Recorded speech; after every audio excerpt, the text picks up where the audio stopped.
رضی اللہ عنہ جو اس وقت تک مسلمان بھی نہیں ہوئے تھے، آپ نے انہیں ابو ذر غفاری کو بچانے کے لیے ان کے اوپر لیٹ گئے تاکہ لوگوں کی مار اور ان کی ضرب سے ابو ذر غفاری کو بچا سکیں۔ حضرت عباس کہنے لگے لوگوں سے کہ کیا ظلم کرتے ہو، یہ شخص قبیلہ غفار کا ہے اور یہ قبیلہ ملک شام کے راستے میں پڑتا ہے، تمہاری تجارت وغیرہ سب ملک شام کے ساتھ ہے،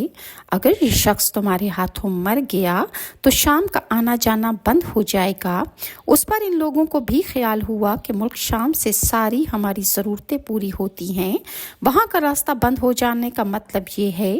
کہ ہم پر مصیبت آ جائے گی، اس لیے کفار نے ان کو چھوڑ دیا۔ دوسرے دن پھر حضرت ابو ذر غفاری نے دوبارہ مسجد حرام میں جا کر با آواز بلند کلمہ پڑھا اور لوگ اس کلمہ کے سننے کی تاب نہ لا سکے، لہٰذا تمام کفار ان پر ٹوٹ پڑے۔ دوسرے دن بھی حضرت عباس نے ان کو سمجھا کر ہٹایا کہ تمہاری تجارت کا راستہ بند ہو جائے گا۔ یہ حوالہ حکایت صحابہ میں سے لیا گیا ہے۔ رسول اللہ صلی اللہ علیہ وسلم کے اس ارشاد کے باوجود کہ اپنے اسلام کو چھپاؤ، ان کا یہ فعل حق کے اظہار کا ولولہ اور غلبہ تھا کہ جب یہ دین حق ہے تو کسی کے باپ کا کیا جاتا ہے جس سے ڈر کر چھپایا جائے، اور رسول اللہ کے منع فرمانا شفقت کی وجہ سے تھا کہ رسول اللہ نے ابو ذر غفاری کو اس لیے منع فرمایا تھا کہ ان کو تکلیف نہ ہو، ورنہ رسول اللہ صلی اللہ علیہ وسلم کے حکم کے خلاف صحابہ کی مجال ہی نہ تھی کہ وہ رسول اللہ کے حکم کو ٹال سکیں۔ چونکہ رسول اللہ صلی اللہ علیہ وسلم خود ہی اسلام پھیلانے میں ہر قسم کی تکلیفیں برداشت فرما رہے تھے، اس لیے ابو ذر غفاری نے سہولت پر عمل کی بجائے رسول اللہ کی اتباع کو ترجیح دی۔ اور اسی طرح ہمارے پاس حضرت مالک بن دینار جو کہ اکابر صحابہ میں سے ہیں،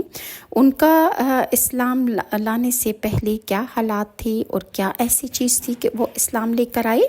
حضرت مالک بن دینار اسلام لانے سے پہلے شراب نوشی کیا کرتے تھے، اور مالک بن دینار سے ان کی توبہ کا جب سبب پوچھا گیا تو مالک بن دینار نے کہا کہ میں ایک سپاہی تھا اور میں شراب نوشی کا بہت زیادہ شوقین تھا، میں نے ایک نفیس باندی خریدی اور وہ میرے دل میں خاص مقام کی مالک بن گئی، لہٰذا میں نے اس سے نکاح کر لیا اور اس سے میری ایک بچی پیدا ہو گئی۔ جب میں اس بچی کو